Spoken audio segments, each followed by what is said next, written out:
Welcome back, everyone. Daytime's registered dietitian and nutritional expert Tina Ruggiero joins us now, and we are talking about something very delicious and good for you. Yes, spaghetti squash, which we eat in our household all the time. My wife Nancy is a big fan. Great. Well, you're not going to cook it, but you're going to prepare it. Okay. And we're going to make spaghetti sauce with chicken sausage, spinach, a little pecorino romano, and some crushed red pepper. Lovely. That sounds good. If you guys have never had this, you're missing out. First of all, can we look at the spaghetti squash, what it looks like inside? Absolutely. This is a whole spaghetti squash. That's a little more pale than usual, but you can find them in an ivory color, an orange, or a yellow. They're perfectly fine.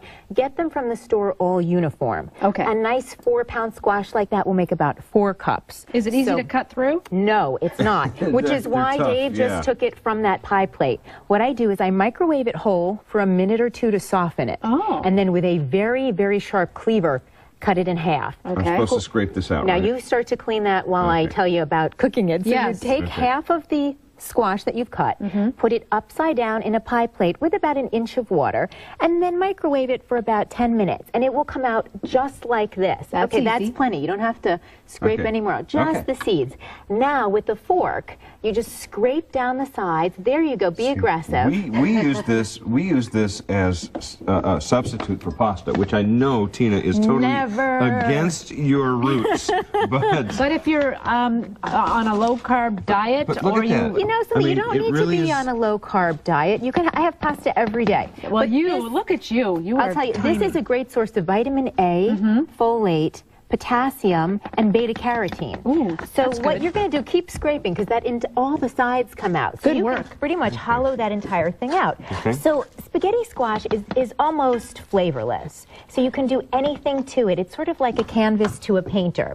So what I did here is I cooked up a little bit of chicken sausage and a little bit of spinach. Canvas to a painter. Mine looks like Mona Lisa, I think. Actually, it does. This is a masterpiece. Actually, I said I cooked up a little bit of spinach, but this was an entire bunch, or the equivalent of an entire bag. It really does cook down. It does. So if you're feeding a family, make sure you use 2 bunches. Okay. And okay, so here we have a little spinach, a little sausage. That's good. I'm going to put a little pecorino romano on it. Now this could make... Would that be Parmesan cheese? I don't know. Pecorino romano. Pecorino romano. Now, Dave, I know you like a little kick, so I'm going to put a little red pepper on yours. You like a little? I do. You do? A little kick. Okay, so this could make a nice little side dish. You could do 2 entrees or 4 side dishes. That's lovely. And here you have a very healthy, look how easy that was. That was simple, very easy dish to make. I just scooped out the squash. That's clean. That's fine. And it really is delicious. So take a little bit of everything and let me know what you think. I have to taste it on its own first. Just because you say it doesn't have a lot of flavor. I don't really care for it plain. The squash doesn't? I think it does have some flavor. You think so? Oh, yeah. I need it with a little something else. And I always tell my clients,